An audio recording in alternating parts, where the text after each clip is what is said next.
Welcome to Community Connection. I'm Andrea Mantakunas. Coming up, we'll see how one local resident has been brightening the holidays for children in the area and why one man calls himself the face of addiction. But first, something that never goes out of style, good service. How one local business totes the reputation of friendly, reliable service when you need it the most.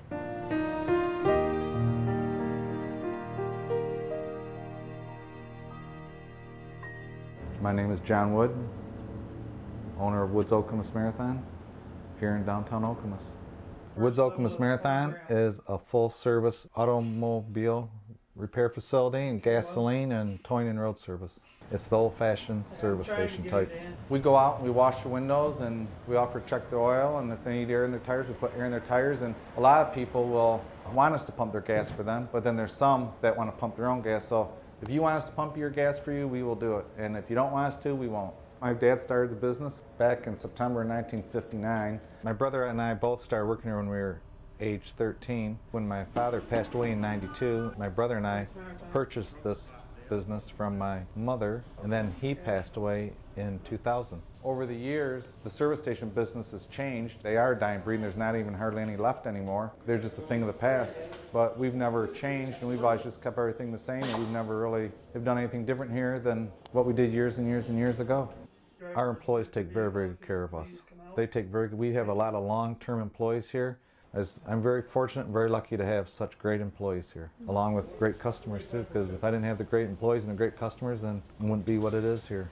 I wait on the drive out there, pump the handicapped people's gas for them, and do people's windshield, and try to make their day great.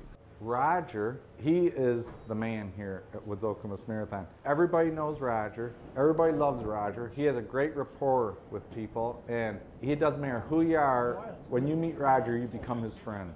He just gets along with everybody. Back in the 50s, my dad had a station out on South Cedar, a mobile station. And I started in working there while I was going to school, but then I went into service. When I come back out, I went back to work at another gas station, and I've been in that ever since. So then I decided I was tired of that, and I started to retire. I did that for 2 weeks. I still felt too good, and there just wasn't enough to do. I started in to run my wife's kitchen, and she told me that I better go back to work. And then I wound up out here, and I've been here for about 15 or 16 years. I've known Roger since I was 16 years old, and I'm 55. And Roger, believe it or not, has not aged a day. He runs circles around all of us. He works so much harder than all of us. A car doesn't pull into that drive that he's not dropped what he's doing, and he's out there. And he knows everybody by name, and everybody knows him, and he's a very likable person here. Just try to be decent to him. You go out there, and I tell them lots of lies, and they believe it, you know. I could go away for a whole month, and not one person would know that John Wood's gone. Roger goes away for one day, and everybody wants to know where Roger is. Where's Roger? Is Roger okay? Is everything okay with Roger? How come Roger's not here? I like to talk to the people. I like to go out there and talk. And then when you have talked to the same people all that length of time, you get to know them, you know. And I'm very lucky and thankful and grateful that he works here, because it's just a real plus for this business to have Roger here. As long as I can keep, as long as I feel as good as I do now, I'll still be at it. Woods Marathon has been around since 1959, and they plan on staying there for as long as people need them. Up next, you might not notice the work they do, but if they stopped, you'd be stuck up a creek. This devoted group goes out multiple times a year to keep everything running smoothly.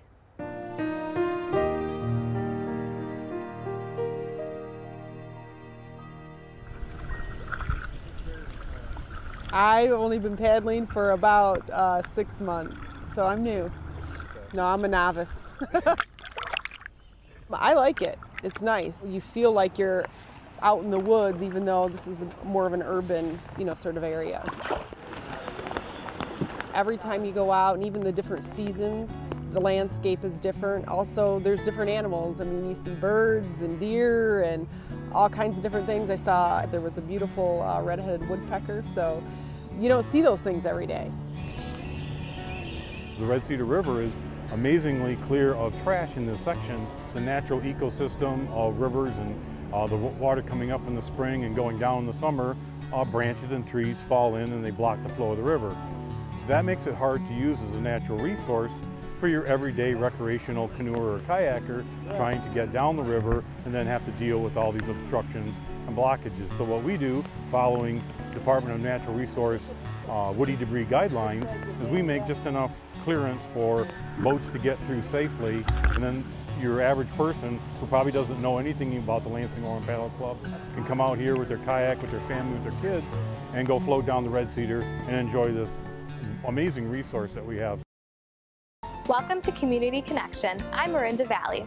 Coming up, a puppeteer who thinks it's not so hard to be green, and a man who's been serving Meridian Township for more than half a century. But first, a garage that's home to musical bars instead of cars.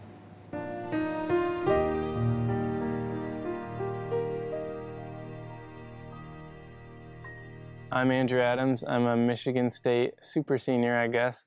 I live in a house venue called Harriet Brown, and I play in a band called Wayne Zielinski. There's something you know how to do, man. It's gonna sound bad. I started playing guitar summer after freshman year of high school. I started playing with friends, and I think that has been where almost all of my growth as a musician has taken place. The band I'm in right now is called Wayne Zielinski, and 3 of us live at the Harriet Brown, and we all are Michigan State students. We've had like features with the Michigan State radio station, The Impact, and so that was really cool to get us like spread more through the Michigan State community. Wayne Zielinski having kind of like the home venue of Harriet Brown, I think that's like a pretty unique thing. We found this house and picked it because it had a garage detached. We had plans of throwing shows and doing practices and stuff. The first show at Harriet Brown was in September 2011. And we were like, wow, we're having a show. I guess we need like a venue name. So we were sitting in the kitchen and we said, oh, there's a phone book. And we opened the phone book and said, okay, there. The Harriet Brown is the building right behind us. Besides that, it is the house that I live in, and it is a house venue. I guess like people started hearing about it because we like did a couple more, and then we started getting like bigger bands and more variety of bands. And then we got hooked up with fusion shows. Early on, we were contacting bands like desperately, please come play at our house. And since then, Harriet Brown has become a place that everybody tells their friends to like try and book a show at.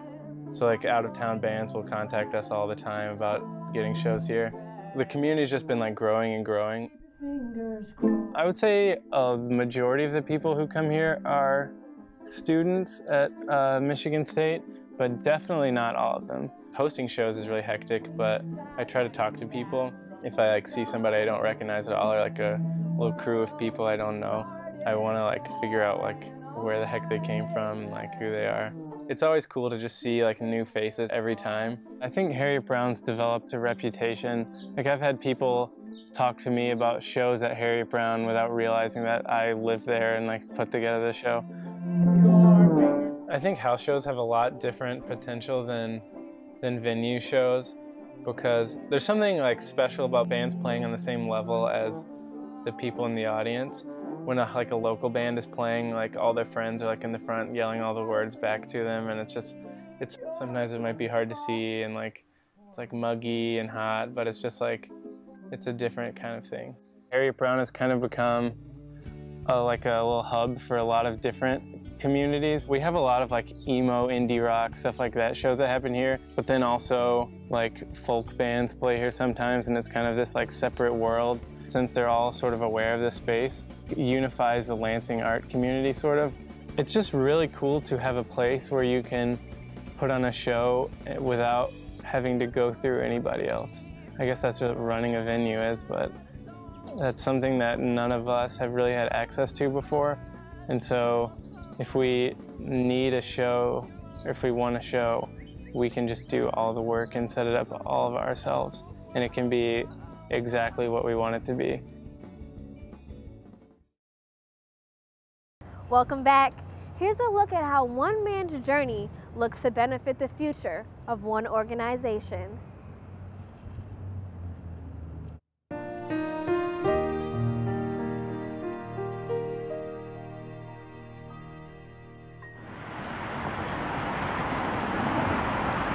lot of people that wave and all the joggers high five. People will stop the car and say, "Can we get your picture?" He asked one guy if he wanted him to clean off the roof of his SUV while he was at the gas station cleaning his windshield. So that was pretty cool. My name is Neil Sauter, and I am known as the Michigan Stilt Walker. I'm stopping this weekend in Lansing. I'm headed to the Capitol building.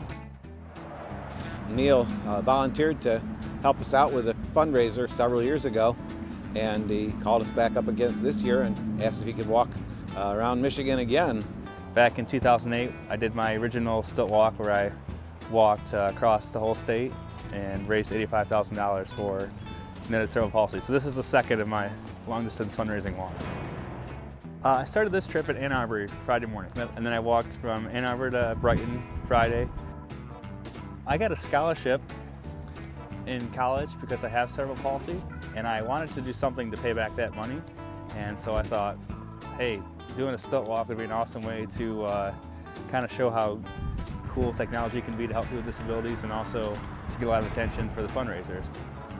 I saw a guy on stilts at a festival, and I was talking to him, and he was juggling, and I love to juggle too, so I was just talking to him about juggling and asking him about how stilts worked, and he was showing me how they worked, and he said, actually, you can't move your ankle at all, hold your ankle perfectly straight. And I thought, that would be awesome for me. I used to wear a brace on my leg to hold my leg straight, so it was just like the brace I used to wear, so I thought, I'd probably walk pretty well with those things. My feet turn inward when I walk, and when you're on stilts, it straps your foot in and it holds it perfectly straight, so my foot can't turn inward even though it wants to on stilts. So for me, stilts is actually like an accommodation, and it helps me walk straighter than I would otherwise.